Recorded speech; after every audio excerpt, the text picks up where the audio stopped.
A Pakistani teenager shot in the head by the Taliban for advocating education for girls fought her way back to health. She held on to her belief that every child has the right to an education. And now she's defied the terrorists by taking her message to the United Nations. Look at that. Malala marked her 16th birthday with an impassioned plea at the United Nations to guarantee education for all the world's children. You'll remember she rose to prominence last year when Taliban gunmen in her native Pakistan tried to kill her for advocating education for girls. But Malala said Friday those bullets gave her strength. Happy 16th birthday, Malala. Friday at the United Nations, Malala Yousafzai made her first public speech since being shot in the head last October.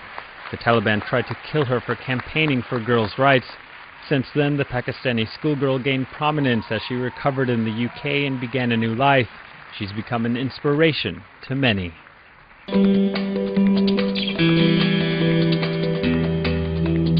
On the 9th of October 2012, the Taliban shot me on the left side of my forehead.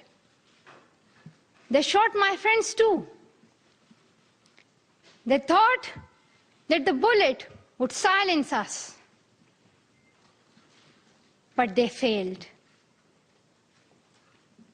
And out of that silence came thousands of voices.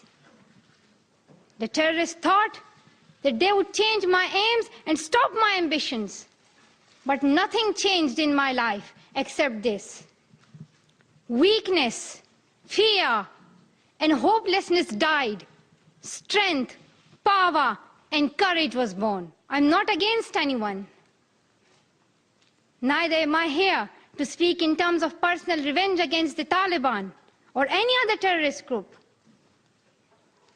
I'm here to speak up for the right of education of every child.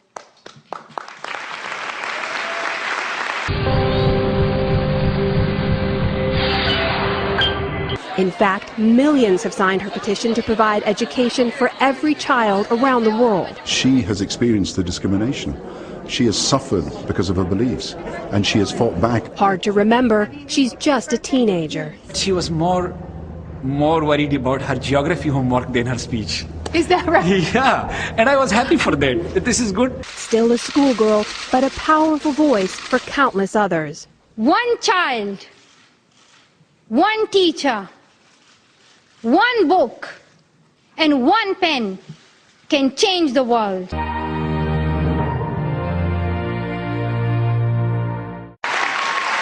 The audience, dignitaries and youth leaders, gave her a standing ovation. And then this. Malala celebrating her 16th birthday. Such a speech by someone so young, not speaking in her native tongue, is itself unprecedented at the UN. But advocates hope the passion and eloquence shown by a girl who was so close to death will be a big boost to the campaign to bring an education to every child in the world.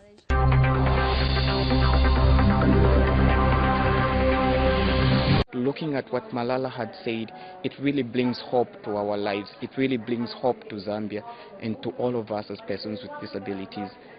Education is something that some of us resent in a way, and to see someone who feels so empowered to overcome all of these challenges when it would be easier for her to give up is very incredible.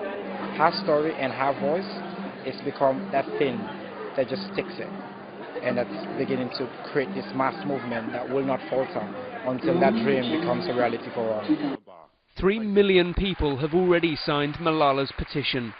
She is still a student herself, but also now a teacher who can make people listen.